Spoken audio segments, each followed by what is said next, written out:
Ok, então vamos lá. Marcos 10, de 28 a 30. Então Pedro começou a dizer-lhe: eis que nós deixamos tudo e seguimos o Senhor. Jesus respondeu: em verdade lhes digo que não há ninguém que tenha deixado casa, irmãos, irmãs, mãe, pai, filhos ou campos, por minha causa e por causa do Evangelho, que não receba já no presente 100 vezes mais casas, irmãos, irmãs, mães, filhos e campos, com perseguições, e no mundo por vir receberá a vida eterna. Bom, eu quero tomar essa abordagem de Pedro, que interpela o Senhor dizendo: deixamos tudo para te seguir, e a resposta que o Senhor Jesus traz. Alguns domingos atrás, eu compartilhei com vocês uma mensagem aqui intitulada Por Causa de Cristo. Jesus está falando de gente que, por causa do Evangelho, se dispõe a abrir mão de muita coisa.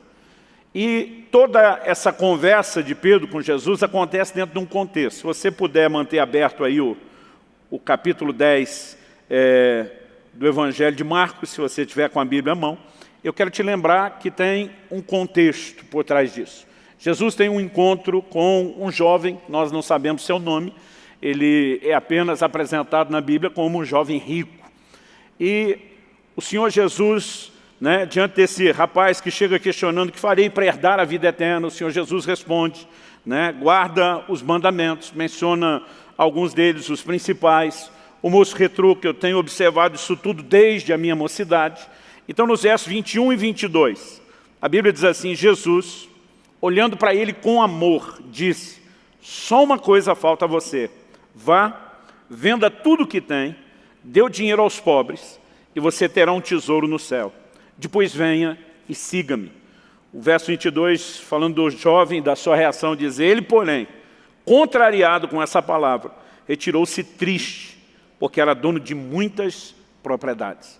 Em outras palavras, esse rapaz que anseia a vida eterna, que já está praticando os mandamentos, que está ansiando algo mais. Há um outro texto do Evangelho, onde a resposta de Jesus é: se queres ser perfeito, se você quer além, então eu te proponho isso. Vende o que você tem, dê isso aos pobres, e você vai ter um tesouro no céu. Nesse momento, o rapaz desanimado, por conta de ser dono de muitas propriedades, simplesmente não encara o que Jesus está propondo, vira as costas e desiste. É a partir de então que Jesus começa a ter uma conversa com os discípulos, onde no verso 23 ele diz: como é difícil para os que têm riquezas entrar no reino de Deus. É depois de falar a respeito disso, no verso 24 e 25 ele diz: como é difícil entrar no reino de Deus, é mais fácil um camelo passar pelo fundo de uma agulha do que um rico entrar no reino de Deus. Obviamente o Senhor Jesus não estava dizendo que no reino de Deus existe acepção de pessoas, que o pobre é mais importante que o rico e o rico está sendo descartado. Não, ele está falando da dificuldade dessa pessoa entrar por conta de uma dificuldade de desprendimento. O coração dessas pessoas estão tão apegados a determinadas coisas materiais que eles têm dificuldade de abrir mão delas por conta daquilo que tem muito mais valor, que são valores de ordem espiritual. É no contexto dessa conversa que o apóstolo Pedro diz: nós deixamos tudo e te seguimos. Em outras palavras, Pedro está dizendo: nós não estamos no time do rapaz aí, que diante do desafio que o Senhor lançou, ele simplesmente negou tudo. E aí, o próprio Pedro está reconhecendo, não só que Jesus está falando sobre a necessidade de se abrir mão de determinadas coisas, mas ele bate o pé dizendo: nós temos feito isso. E é diante da declaração de Pedro que Jesus agora anuncia que não tem ninguém que tenha aberto mão do que quer que seja por causa do Evangelho, por causa dele, que não vai ter uma recompensa. E Jesus apresenta a recompensa em dois níveis distintos de desdobramento. Ele fala de coisas já no presente, mas ele também fala, e no mundo por vir, a vida eterna.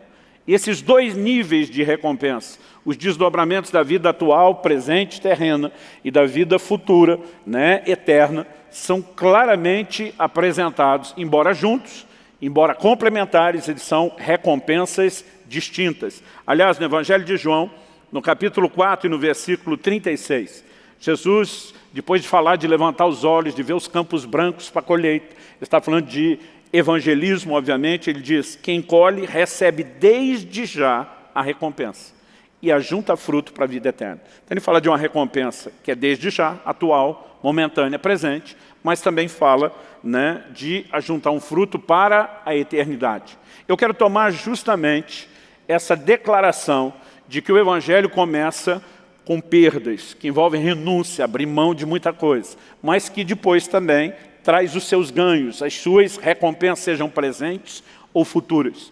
E eu quero, né, compartilhar algo importante com vocês, e se é um tema que eu possa dar a essa mensagem hoje, esse tema seria perdas e ganhos. Nós precisamos entender e compreender, e eu quero trabalhar e construir exatamente isso. Em primeiro lugar, nós vamos falar dessas perdas, né, antes dos ganhos, e depois vamos falar dos ganhos nos dois níveis. As recompensas presentes e as recompensas futuras.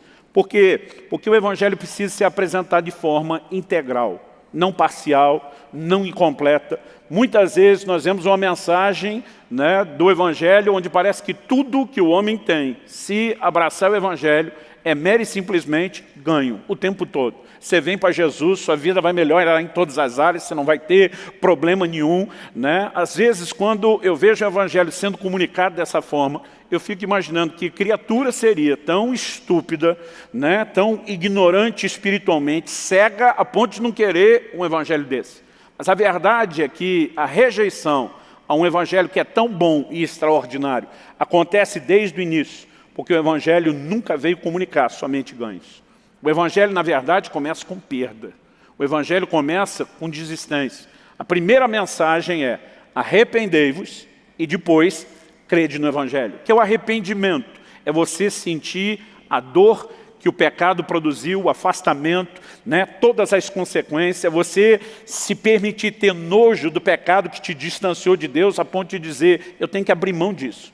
Nós falamos de um Evangelho que perdoa pecados numa linguagem, né, estou falando, obviamente, generalizando, contemporânea, onde parece que simplesmente, não importa o que você fez de errado, nem se você vai continuar fazendo, porque Deus é um perdoador contínuo e está tudo certo. Em outras palavras, as pessoas estão reprogramando o Evangelho de uma forma diferente, como quem diz, você não precisa abrir mão de nada, vai continuar tudo igual, você fica tão à vontade, curta qualquer coisa dessa terra, dessa vida e desse mundo, a diferença é que agora você tem o bônus da vida eterna. E isso não condiz com o Evangelho que foi anunciado desde o início. Se por um lado o Evangelho traz ganhos, e é inegável que os seus ganhos são incomparavelmente melhores e maiores do que as perdas, por outro lado não dá para negar que ele começa com esse aspecto de perda. Então eu quero falar um pouquinho a respeito disso.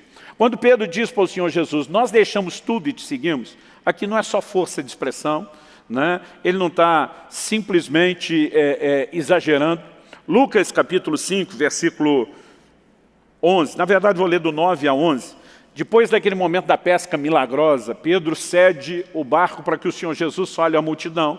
O Senhor Jesus nunca usa nada do que é seu em favor do reino de Deus, sem que isso gere acréscimos a você depois. Ele vira para Pedro, que tinha pescado a noite inteira sem sucesso, né, e manda ele lançar as redes. O texto nos mostra que eles tiveram uma pesca milagrosa, extraordinária, e os versos 9 a 11 de Lucas 5 diz, pois à vista da pesca que fizeram, a admiração se apoderou dele e de todos os seus companheiros, bem como de Tiago e João, filhos de Zebedeu, que eram seus sócios. Então Jesus disse a Simão, não tenha medo, de agora em diante você será pescador de gente. E arrastando eles os barcos para a praia, deixando tudo, o seguiram. Se você pensar, era o melhor momento do negócio de Pedro e dos seus amigos e sócios, né, Tiago e João, os filhos de Zebedeu. O Senhor havia abençoado eles de uma forma singular, né? A Bíblia mostra que foi necessário mais de um barco para recolher os peixes, que os barcos quase iam a pique. Era o momento onde talvez eles pudessem ter se empolgado com o negócio, dizendo a bênção de Deus está conosco, o favor do Senhor está conosco, nós vamos bombar, nós vamos prosperar. Mas é naquele momento que Pedro percebe quando o Senhor diz, eu quero fazer de você um pescador de homem, que ele na verdade está dizendo, eu tenho um negócio muito melhor para te oferecer. E a Bíblia diz que, deixando tudo, o seguiram. Eles simplesmente viram as costas, abandonam aquilo, abandonam aquela pesca, abandonam o negócio. E diz, a partir de agora, o que realmente faz sentido para a nossa vida é estar conectado com o Senhor, é estar próximo do Senhor, é seguir ao Senhor. Então, quando Pedro está dizendo, Senhor, nós deixamos tudo, ele não está falando isso por falar, ele não está exagerando, mas ele está sustentando, nós entendemos esse nível de renúncia que o Senhor está falando. Nós praticamos esse nível de renúncia. Né? Não significa apenas abandonar o pecado, aquilo que nós temos a obrigação de fazer. No caso de Pedro, talvez o Senhor não foi específico sobre deixar tudo, mas ele entra num nível de entendimento, onde o valor que Cristo passa a ocupar é tão maior, que simplesmente ele diz, qualquer outra coisa que antes era importante, deixou de ser importante para mim. Na verdade, essa é a declaração que nós vemos o apóstolo Paulo fazer. Lá em Filipenses, no capítulo 3, nos versículos 7 e 8, ele diz, o que para mim era lucro, outra tradução diz ganho, isso considerei perda por causa de Cristo. Na verdade, considero tudo como perda, por causa da sublimidade do conhecimento de Cristo Jesus, meu Senhor. Por causa dele perdi todas as coisas e as considero como lixo para ganhar a Cristo. Paulo está dizendo tudo que antes era importante, tudo que tinha valor, perdeu completamente a importância. Porque essa mudança da escala de valores, ele diz, porque agora Cristo entrou. Ele fala por causa da sublimidade do conhecimento. Outra tradução diz por causa da excelência, outra diz a supremacia. Na verdade, essa palavra usada fala de algo que se sobressai a tudo e a todos.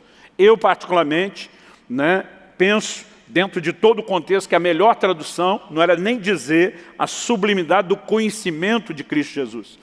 Eu acredito que a melhor frase seria aqui, por causa do conhecimento do sublime Cristo Jesus. Porque o que excede todas as coisas não é o conhecimento de Cristo, é a pessoa de Cristo. O conhecimento daquele que excede todas as coisas leva a essa mudança de valores. Então Paulo diz, o que era lucro, o que tinha valor, o que tinha importância, desvalorizou completamente, porque apareceu algo muito mais importante na minha vida. E diante desse algo muito mais importante, o que antes eu considerava importante, agora vale nada. Isso para mim é refúgio, é lixo. Nós precisamos entender que um genuíno encontro com Cristo nos leva a uma percepção de valor, da importância que Ele tem. É por isso que o Evangelho começa com cada um de nós não apenas crendo que Jesus morreu e ressuscitou dentre os mortos, mas confessando Ele como Senhor. A palavra Senhor, ela é muito forte no contexto bíblico e fraca na nossa cultura.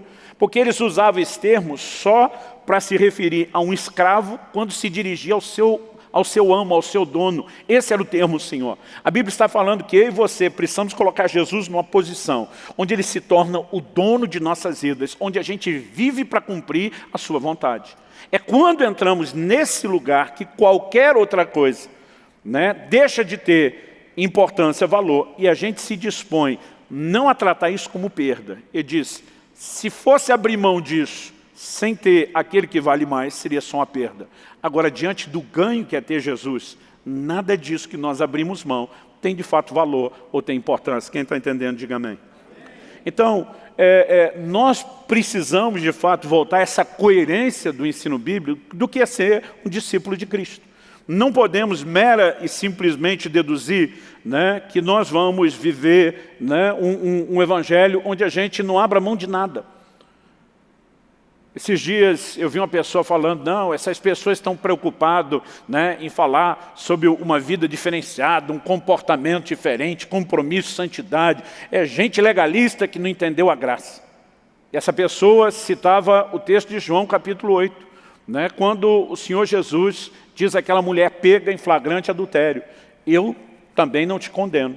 E eu olhei para aquela pessoa e falei, o problema é que você acha que a graça se limita só à primeira frase, eu não te condeno. Existe uma segunda frase, ou uma segunda fala dentro da mesma mensagem. Jesus diz, vá e não peques mais. Bom, esse é assunto para outra mensagem, daqui uns dias eu vou falar sobre essa conversa de Jesus com essa mulher. Mas a graça, a mesma graça que perdoou você de um passado de condenação, ela te chama a abrir mão de tudo aquilo que te prendeu, que te escravizou antes, para que você seja totalmente, completamente dele. Quem está entendendo, diga amém. Então, o mestre foi muito enfático sobre a necessidade de renúncia. Em Lucas 14, 26 e 27, ele disse, se alguém vem a mim e não me ama mais do que ama seu pai, sua mãe, sua mulher, seus filhos, seus irmãos, suas irmãs e até a própria vida, não pode ser meu discípulo. Ele diz, quem não tomar a sua cruz e vier após mim, não pode ser meu discípulo. Ele não diz que vai ser discípulo de segunda categoria. Ele não diz que tem o discípulo bom, top, dedicado, super crente, espiritual, e o outro meia boca. Ele diz, ou é ou não é. E se não abrir mão de tudo, não pode ser meu discípulo. Então não existe um evangelho onde a gente simplesmente anuncia o ganho, sem comunicar primeiro a perda. É depois da perda ser efetivada que os ganhos, então, se manifestarão. Aliás, eu li os versículos 26 e 27 de Lucas 14, do 28 ao 32. Jesus conta duas parábolas, e as duas basicamente falam sobre o princípio de planejamento e de orçamento, de que ninguém se lança a nenhum empreendimento sem primeiro calcular quanto custa, para ver se dá conta de ir até o fim. E quando Jesus usa essa ilustração, ele está dizendo, bota na ponta do lápis, calcula bem o quanto custa ser meu discípulo, para ver se você dá conta do recado. Porque se você achar que não dá, vaza, desiste, nem tente. Porque Jesus está dizendo, se você tem plano de ser um discípulo que não viva renúncia, desista de ser discípulo, porque você não pode. E no final ele arremata no verso 33, dizendo assim, pois qualquer um de vocês que não renuncia tudo que tem, não pode ser meu discípulo. Portanto, não há um evangelho de ganhos, sem que haja primeiro o evangelho que comunica as perdas, a renúncia, aquilo que eu e você precisamos abrir mão. Quem está entendendo, diga amém. Mas vamos passar para os ganhos, para você não sair daqui deprimido. Né? Porque se por um lado o evangelho não é só ganho, por outro lado também não é só perda. Eu de vez em quando ouço alguns pregar de uma forma e de uma maneira que parece que o evangelho também não tem ganho nenhum, parece que é só perda. Né? Agora, existe perda, mas existe também ganho. Vamos dividir o ganho, então, em dois aspectos. Eu quero falar primeiro dos ganhos do tempo presente. Quais são os ganhos, essa recompensa prometida por Jesus para o tempo presente? O Senhor Jesus fez uma declaração aqui no Evangelho de Marcos, no versículo 29 e 30. Em verdade lhes digo que não há ninguém que tenha deixado casa, irmãos, irmãs, pai, mãe, filhos ou campos, por minha causa e por causa do Evangelho, que não receba já no presente 100 vezes mais casa, irmãos, irmãs, filhos, campos, com perseguições. E no mundo por vir receberá a vida eterna. Então, antes de falar do por vir, vamos falar do tempo presente aqui. Em primeiro lugar, eu quero destacar que Jesus anuncia um ganho. Ele fala de recebemos até 100 vezes mais aquilo que abrimos mão, mas ele ainda usa a expressão com perseguições. Então, a primeira coisa que eu acredito que nós precisamos entender é que Jesus não está falando de ganho.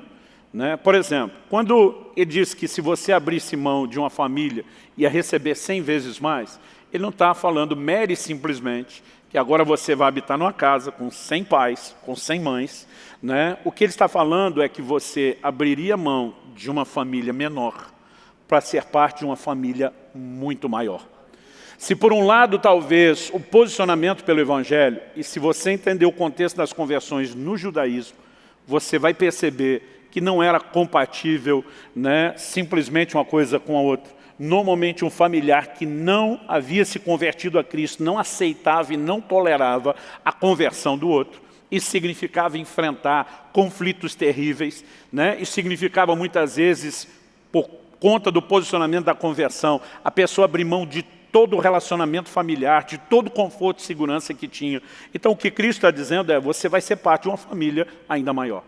Quando ele está dizendo que se abrisse mão de uma casa, ia ter 100 vezes mais, ele não está falando, né, que a pessoa renunciou à posse de um imóvel e agora se tornaria um baita empreendedor do ramo imobiliário, ganhando 100 vezes mais propriedades. O que Jesus está dizendo, se você perdeu a casa onde morava, porque não será mais acolhido lá, ele está dizendo que você não vai ficar desamparado. Essa grande família da fé vai te proporcionar muitas casas para te acolher. Quem está entendendo, diga amém. Ele está dizendo, você vai ser honrado. Não significa que o conforto que você tinha não seja necessariamente comprometido. E no meio disso tudo, perseguição. Dentro da própria casa, onde você vai sair, quando transita de uma casa, né, para outra, onde vão te acolher com perseguições. Então, crentes que não entendem e nem se preparam para um evangelho, onde nós vamos enfrentar dificuldades por um posicionamento de fé, eles não vão sobreviver. Como a moçada gosta de dizer hoje em dia, tem muito crente Nutella em vez de raiz. Crente raiz é que ele sabe que tem que aguentar o tranco, que o compromisso com Cristo tem que sobreviver a tudo. Né? Crente Nutella é aquele, não gostei do jeito que está acontecendo, age tipo a mulher de Jó, amaldiçoa Deus, vira as costas para ele, larga ele, desiste dele. Olha o que Jesus diz na parábola do semeador, em Mateus 13, verso 20 e 21, explicando aquele que foi semeado em solo rochoso, aquele tipo de semente. E diz: o que foi semeado em solo rochoso, esse é o que ouve a palavra e logo a recebe com alegria, mas ele não tem raiz em si mesmo, sendo de pouca duração. Quando chega a angústia ou a perseguição por causa da palavra, logo se escandaliza. Que Jesus literalmente está falando do crente raiz, né? E tem o que não tem a raiz. Ele diz: o que tem raiz, profundidade, ele não cede diante da pressão, diante da adversidade. Eu fico impressionado como muita gente, diante do menor sinal de adversidade, né, de circunstâncias contrárias, ele simplesmente se abate e desiste da fé. Porque talvez a cabeça dele foi programada a entender que se ele não está vivendo ganho, ele não está vivendo o Evangelho não está funcionando. Porque nunca anunciaram para ele que mesmo num contexto de ganhos e recompensas de Deus, nós vamos viver um Evangelho que muitas vezes envolve perdas, renúncias. E sem esse entendimento, acredito que ninguém vai sobreviver. Se olhamos para o Evangelho que era pregado desde o início, tratava-se de um Evangelho onde vai dar tudo certo, entre aspas? Não. Vamos ver algumas coisas que Jesus falou? Em Mateus 10, 34 a 36, de 34 a 36, ele diz: não pensem que eu vim trazer paz à terra. Não vim trazer paz, mas espada. Pois vim causar divisão entre o homem e seu pai, entre a filha e sua mãe, entre a nora e a sua sogra. Alguém diz nesse último caso, Jesus nem precisava ajudar. Poderia acontecer sozinho. Mas ele diz assim: os inimigos de uma pessoa serão os da sua própria casa. Outro dia alguém me falou: pastor, isso não é contraditório? Jesus diz que é o príncipe da paz, ele diz: a minha paz vos dou, agora ele está dizendo: eu não vim trazer paz. Ele não está se contradizendo, não. Jesus está falando de paz distintas. Quando a Bíblia chama de príncipe da paz e quando ele diz: minha paz vos dou, ele está falando de uma paz interior. Quando ele diz: eu não vim trazer paz, mas espada, ele está falando de paz circunstancial. Em outras palavras, ele está dizendo: não espere que por ser meu discípulo vai ficar tudo tranquilo à sua volta. Agora, apesar do pau estar quebrando lá de fora, Jesus diz: no mundo tereis aflições, mas tende bom ânimo. Em outras palavras, ele está dizendo: você pode viver a paz interior num contexto de falta de paz exterior, circunstancial. Não há nenhuma garantia de que a gente, porque abraçou o Evangelho, não teria nenhum tipo de problema familiar. Vamos mexer no outro assunto que o crente não gosta: perdas financeiras. A gente criou um mito e uma fantasia: sou dizimista, não vou ter nenhum tipo de problema. Já vi isso virar até piada. Um dia um pastor amigo nosso está conversando com outro pastor amigo e falou: rapaz, estava pensando em baixar lá na sua casa esses dias almoçar. E ele falou: esse mês não, porque nós já demos dízimo, o devorador não entra. Tipo, né, você e aqueles seus filhos adolescentes são as dragas de comida, não vão entrar lá. Mas, quer queira, quer não, tirando a parte da brincadeira, a gente tem aquele negócio, né, de que eu dizimei, o devorador não toca. Deus está dizendo a um povo que já estava na mão do devorador, por não contribuir, não honrar o Senhor, que se honrasse, Deus ia repreender e mudar aquela circunstância. Ele não está dizendo que se eu e você somos fiéis, nós nunca vamos ter problema. Aliás, olha o que Jesus disse, Mateus 6, de 19 a 21. Não acumulem tesouro sobre a terra, onde as traças e a ferrugem corroem e onde ladrões escavam e roubam. Mas ajuntem tesouros no céu, onde as traças e a ferrugem não corroem, onde os ladrões não escavam nem roubam. Ele está falando com os discípulos. Ele está dizendo: aqui vai ter problema com a ferrugem, vai ter problema com a traça, vai ter problema com o ladrão. E naquela época era só isso. Hoje a gente tem instabilidade financeira, né? Tem perda no câmbio, tem perda de investimento na bolsa, né? A gente tem... os ladrões aqui não tem mais só roubo à mão armada, tem todo tipo de golpe, né? Nós precisamos entender que Jesus em nenhum momento está dizendo: ó, como vocês são meus discípulos, agora vocês são intocáveis. Ele está dizendo: o ladrão pode roubar você como rouba o ímpio, com a diferença que no seu caso talvez ele te lembre que não vale a pena priorizar só o que é terreno. Vale a pena você lembrar daquilo que eu estou falando, que o melhor lugar para se entesourar é nos céus. embora a gente não vá ao extremo de dizer que o crente não possa ser abençoado, e eu creio que podemos, não estou aqui negando, né, bênçãos e intervenções de Deus, mas nós não podemos programar nossa cabeça para uma expectativa fantasiosa a respeito de um evangelho onde nada disso acontece. Agora, a verdade é que no meio de perseguições, de dificuldades, né, eu e você precisamos de fato entender que o Senhor prometeu estar conosco. Prometeu não nos deixar desamparados. E há duas coisas que nós podemos falar, além daquilo que Deus vai fazer de forma indireta, através das pessoas, dessa grande família da fé que nós temos. Nós podemos destacar pelo menos duas coisas, que mesmo nesse contexto de perseguição e de adversidade, nós temos à nossa disposição, né? A primeira delas, eu quero destacar o consolo, ou a consolação divina. E segundo aos Coríntios, no capítulo 1, eu quero ler dos versículos 3 até o 5. A Bíblia diz assim: bendito seja o Deus e Pai de nosso Senhor Jesus Cristo, o Pai de misericórdias e Deus de toda consolação. É Ele que nos consola em toda a nossa tribulação, para que pela consolação que nós mesmos recebemos de Deus, possamos consolar os que estiverem em qualquer espécie de tribulação. Porque assim como transbordam sobre nós os sofrimentos de Cristo, assim também, por meio de Cristo, transborda o nosso consolo. Paulo está dizendo que vai transbordar consolo, mas que também transborda sofrimento. Mas ele diz que esse Deus de misericórdias, o Pai de misericórdias, o Deus de toda consolação, nos consola em toda a nossa tribulação. Não em uma ou outra, não em algumas, não na maioria, em toda a nossa tribulação. Não importa o que eu e você passemos, se são dificuldades, se são adversidades, se são perseguições, se é essa necessidade de renúncia, no meio desse contexto do ambiente, sempre haverá um consolo à nossa disposição. Você pode dizer amém? Pode dar uma glória a Deus. E podemos e precisamos lembrar, né, como parte dessa ação do Espírito Santo que consola, existe sempre uma ação capacitadora de Deus, que é a manifestação da sua graça. E segundo a carta de Paulo aos Coríntios também, dessa vez no versículo 12, nos versículos 9 e 10, Paulo afirma, depois de ter orado e pedido para Deus mudar uma circunstância que Deus se recusou a mudar, ele diz que o Senhor fala assim: então ele me disse, a minha graça é o que basta para você, porque o poder se aperfeiçoa na fraqueza. De boa vontade, pois, agora Paulo começa a dizer depois da palavra de Deus, mas me gloriarei nas fraquezas, para que sobre mim repouse o poder de Cristo. Porque sinto prazer nas fraquezas, nos insultos, nas privações, nas perseguições, nas angústias. Ele está falando de todo esse contexto de perdas, por amor de Cristo. Porque quando sou fraco, então é que sou forte.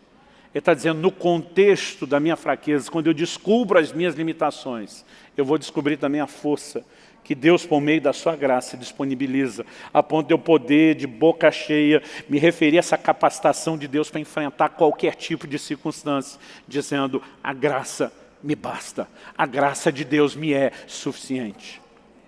E quando nós entendemos isso, né, o nosso coração vai se alimentando não só do valor e da importância de Cristo, a ponto da gente poder dizer, por causa dele, eu continuo firme, eu sigo adiante, mas eu acredito que isso se torna, né, um combustível para que a gente suporte e enfrente qualquer coisa.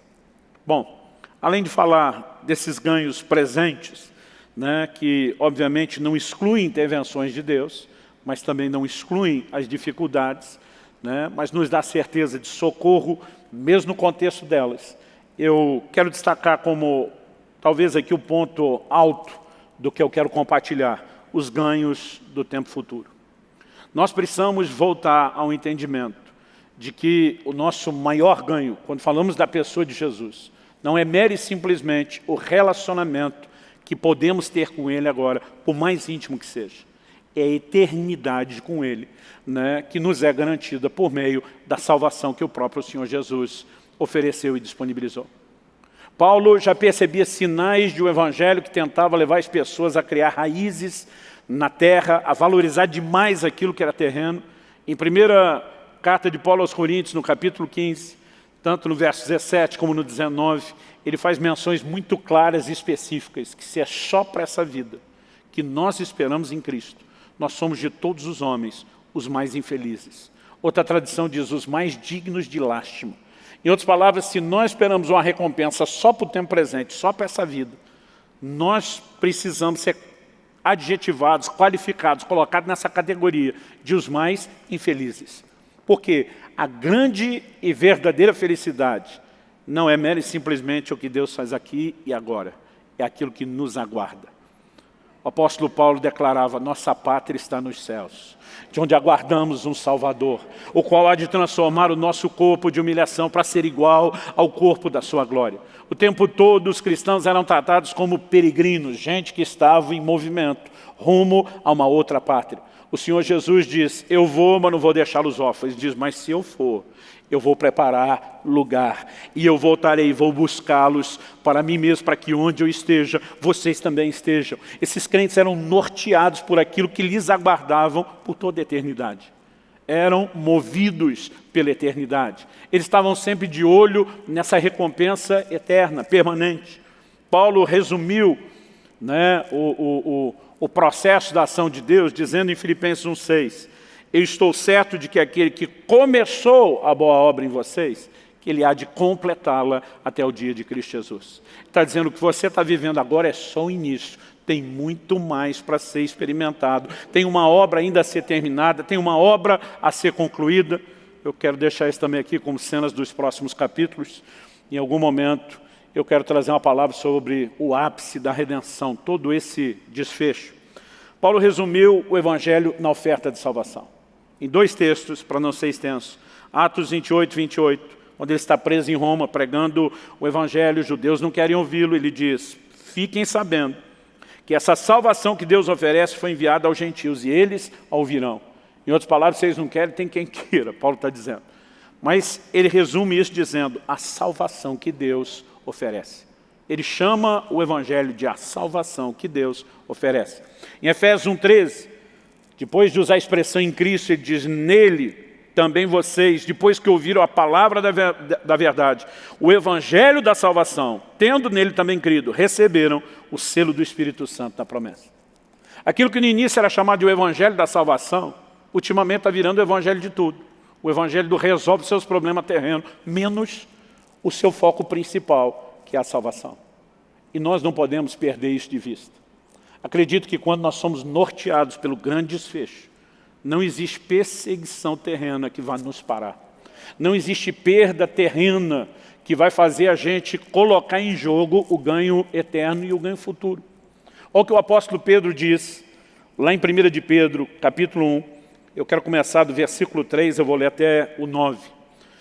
Ele diz, bendito seja o Deus e Pai de nosso Senhor Jesus Cristo, que segundo a sua grande misericórdia, nos regenerou para, aqui está falando de um propósito, nos regenerou para uma viva esperança, mediante a ressurreição de Jesus Cristo dentre os mortos, para uma herança que não pode ser destruída, que não murche, outras versões, com linguajar mais rebuscado, diz imarcessível, que não fica manchada, que não murcha, está reservada nos céus para vocês. Diga, há uma salvação reservada nos céus para mim. Aí depois de dizer da salvação que está reservada nos céus, ele diz que são guardados pelo poder de Deus mediante a fé, para a salvação preparada para ser revelada no último tempo.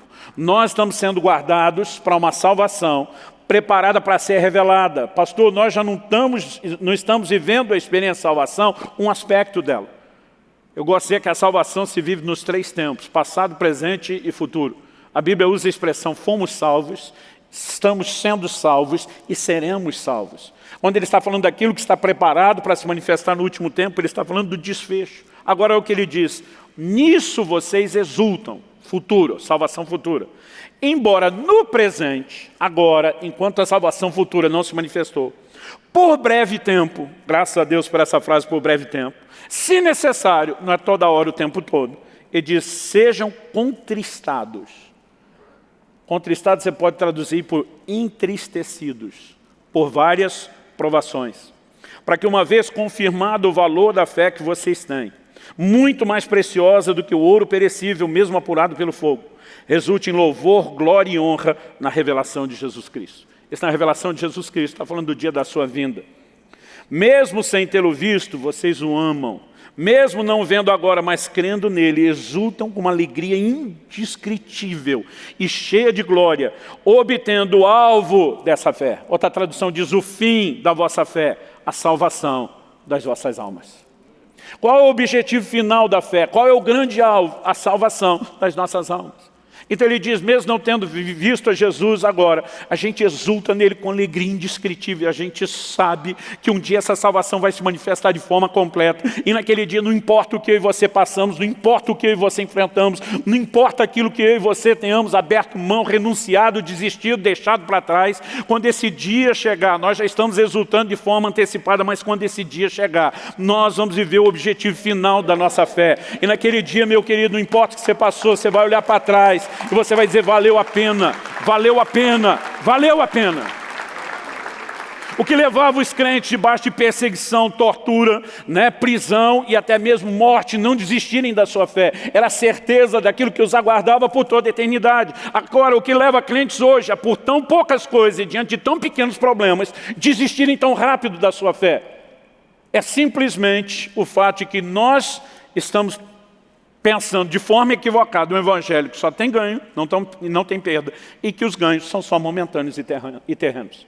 Se nós entendemos que muito mais do que aquilo que Deus dispõe a fazer aqui agora, repito, não estou falando que não vai ter bênção, não estou dizendo que não vai ter intervenção de Deus, resposta à oração, nem que não haverá milagres. Eu estou dizendo que os milagres só vão acontecer porque as necessidades aparecem, e até que milagres se manifestem, ou em situações como a de Paulo, onde Deus diz, não vou mudar a sua circunstância.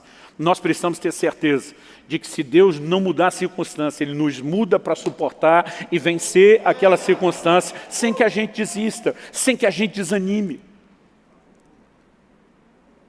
Eu acredito que essa pandemia está trazendo à tona muita coisa que nem a gente sabia que havia nas nossas vidas. Outro dia um camarada falou para mim, logo no primeiro mês e meio, não tinha fechado 2 meses aí de pandemia, ele falou, pastor, essa pandemia está trazendo muito problema familiar. Eu falei, está trazendo? Não, está revelando. O desajuste já estava aí. Foi na hora que vocês foram obrigados a estar juntos que vocês descobriram que já estava lá. Esse dia alguém falou, não, pastor, minha fé assim está sendo provada nessa pandemia, porque eu estou esfriando a cada dia mais. Eu falei, então você não está sendo provado, você está sendo reprovado. Você demonstrou que falta alguma capacidade de sobrevivência aí dentro de você. Gente, sinceramente, eu não consigo entender. Alguém que compreende esse valor que é Cristo, a ponto do resto ter perdido sua importância, e que depois de 8 meses de pandemia, além de não estar num culto presencial, assistiu uma ou outra reunião online, não tem uma vida de oração, não tem tempo com Deus. Essas coisas só estão demonstrando o quê? Que se cultivou um evangelho superficial, sem raiz, sem profundidade. Nós precisamos estar conectados com Deus de tal forma que a gente suporte qualquer coisa. Você sabia que agora, nesse momento, existem muitos crentes sendo perseguidos e mortos por causa da sua fé em vários lugares do mundo? Quando um brasileiro reclama que por conta da dificuldade está pensando em desistir da sua fé, eu imagino que se um crente desses, disposto a dar sua vida por Jesus, tomasse conhecimento, voava na goela de um de nós rapidinho. Nós precisamos repensar o que é o nosso compromisso com Cristo. Eu quero te dizer, se não houvesse nenhuma promessa de ganhos presentes, se não houvesse intervenção de Deus, se a gente tivesse vendido só as circunstâncias e oposição do mundo e fosse viver que nem prego, só levando a cabeça, ainda assim, valeria a pena suportar o que quer que seja pela salvação que nos está proposta. E nós não podemos perder isto de vista. Nós não podemos perder isto de vista. Agora, além desse essencial da salvação, que é o centro de tudo, a Bíblia ainda promete recompensas adicionais. Olha o que Jesus diz em Mateus 5, 11 e 12. Bem-aventurados são vocês, quando por minha causa os insultarem e os perseguirem, mentindo disserem todo mal contra vocês. Alegrem-se e exultem, porque é grande a sua recompensa nos céus, pois assim perseguiram os profetas que viveram antes de vocês. Jesus diz, quando vocês estiverem vivendo as perdas por causa do Evangelho, não foque nelas, senão vocês vão desanimar. Foque nos ganhos que virão depois. E aqui ele não estava falando só do ganho da salvação. Ele está falando de galardão, de recompensa. Na doutrina bíblica, salvação e galardão são coisas completamente distintas. termo galardão significa recompensa.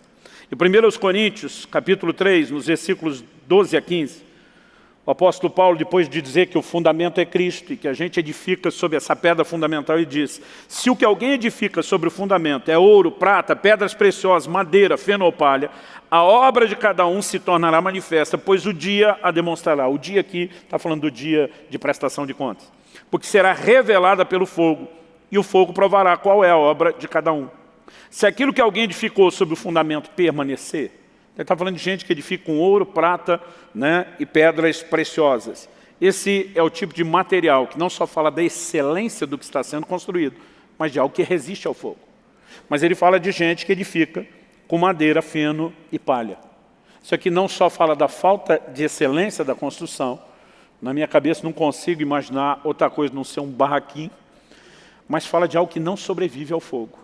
Então ele diz, o fogo vai provar a obra de cada um. E ele diz, se aquilo que alguém edificou sobre o fundamento permanecer, esse receberá recompensa.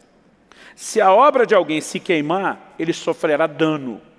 O que é esse dano? Ele diz, porém, ele mesmo será salvo, como que através do fogo. O dano não é falta de salvação. Aqui quem está sendo julgado são os salvos. Mas tem salvo que vai ter recompensa, e tem salvo que não vai ter recompensa, não vai ter galardão. Porque ou não construiu, ou construiu de forma relaxada. Agora, obviamente, esse plus de uma recompensa eterna não pode ser mensurado ou comparado com a própria glória da salvação. No entanto, de alguma forma, Deus dizendo que nós podemos só ser salvos sem recompensa, ou ser salvos com recompensa, Ele está tentando nos estimular a viver a plenitude das recompensas. E quando a gente pensa nisso, a gente acaba sendo movido pela eternidade. Um dia um irmão falou para mim, pastor, eu vejo não só o seu investimento de tempo, esforço, trabalho, mas quantas vezes o senhor abre mão daquilo que é material, financeiro. Ele falou para mim, eu admiro que o senhor é um homem sem ambição. Falei para ele, você está enganado, meu amigo. Eu provavelmente sou mais ambicioso que você. A diferença é que você está ambicionando o que é terreno e eu estou ambicionando o que é eterno. Eu falei, eu tenho uma ambição mais forte do que a sua. Eu quero construir para a eternidade. Isso me move, isso me norteia, isso me empurra, né? Isso é aquela força motriz do lado de dentro, não só para não desistir de Deus, mas para não desistir do serviço do Senhor. Eu quero lembrar você de que o Evangelho envolve perdas e ganhos, mas os ganhos são incomparavelmente maiores e melhores do que as perdas, embora não necessariamente sejam o tempo todo terrenos e momentâneos, como são as perdas. Dito isso, eu queria terminar só lembrando você de duas coisas que para mim são muito fortes, né? Uma delas é o que teremos no domingo que vem aqui, a ceia do Senhor. Qual o propósito da ceia? Jesus diz, façam isso em memória de mim. E diz, todas as vezes que vocês comerem o pão e beberem do fruto da vide, vocês estão anunciando a morte do Senhor até que Ele venha. O que é que Jesus queria que a gente recordasse? Seu sacrifício e a sua salvação. Ele não estava achando que a gente ia esquecer no sentido de ter uma amnésia. Não, nem lembro mais que Jesus um dia veio e morreu. Ele está falando de alimentar uma consciência, que ela tem que ficar acesa, viva dentro de nós, que não pode apagar. O Senhor morreu para a nossa salvação. A salvação precisa ser algo que move a mim e a você. Não apenas na hora de dedicar a nossa vida ao Senhor, mas dia a dia, quando entendemos a forma como vamos viver por Ele.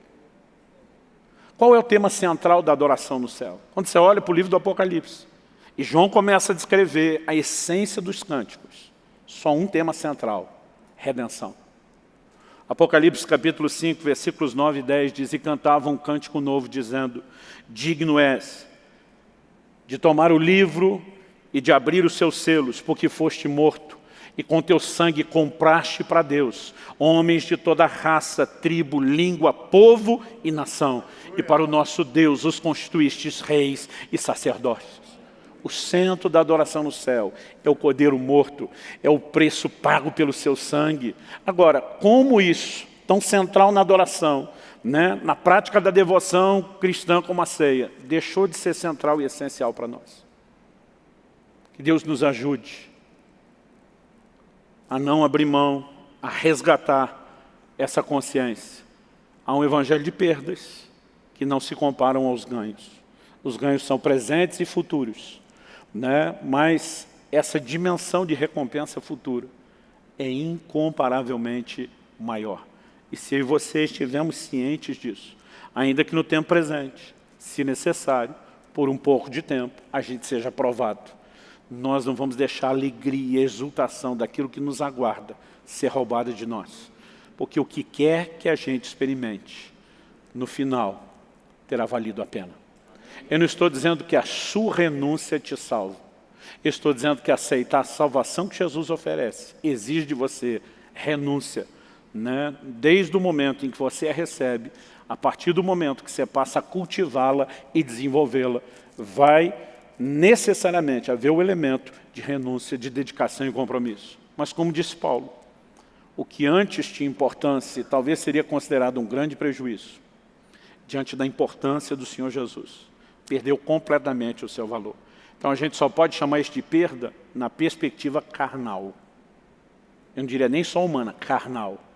Porque quando temos o entendimento e a revelação espiritual profunda, a gente não olha para aquilo como perda. Eu já vi crentes que na hora de dar o testemunho, eles parecem que têm saudade do lugar de onde saíram. O pastor amigo me contou outro dia, falou, cara, eu tenho um irmão aqui da igreja para dar um testemunho, que tinha uma conversão assim, né, extraordinária, mas acho que botei ele antes da hora, estava muito verde. Eu falei, o que aconteceu? Então ele começou a falar da vida que vivia, e quando começou a falar das baladas, das bebidas, das drogas, do crime, de repente ele parou, suspirou e disse, eita, tempinho bom aquele. As palavras o cara está dizendo, como foi difícil abrir mão disso. É quase como se você dissesse, dá uma saudade, né? Agora, quando nós temos a perspectiva correta, você não está olhando para aquilo, né, como algo que faz falta. Você está dizendo o que eu ganhei, incomparavelmente melhor. E se um dia aquilo teve valor, a ponto de naquela época ser chamado de perda, agora eu estou me lixando, né? Eu estou tratando isso como lixo, eu estou tratando isso como refúgio. Se o meu e o seu coração tiver essa consciência de quem é Cristo, do que Ele nos disponibiliza, acredito que nós não apenas vamos suportar melhor o que tivemos suportar, mas até a perspectiva, né, do que de fato é perda, ela vai mudar completamente. Que o Senhor nos dê graça para viver o Evangelho da forma correta, em nome de Jesus. Você recebe essa palavra em nome de Jesus. Amém.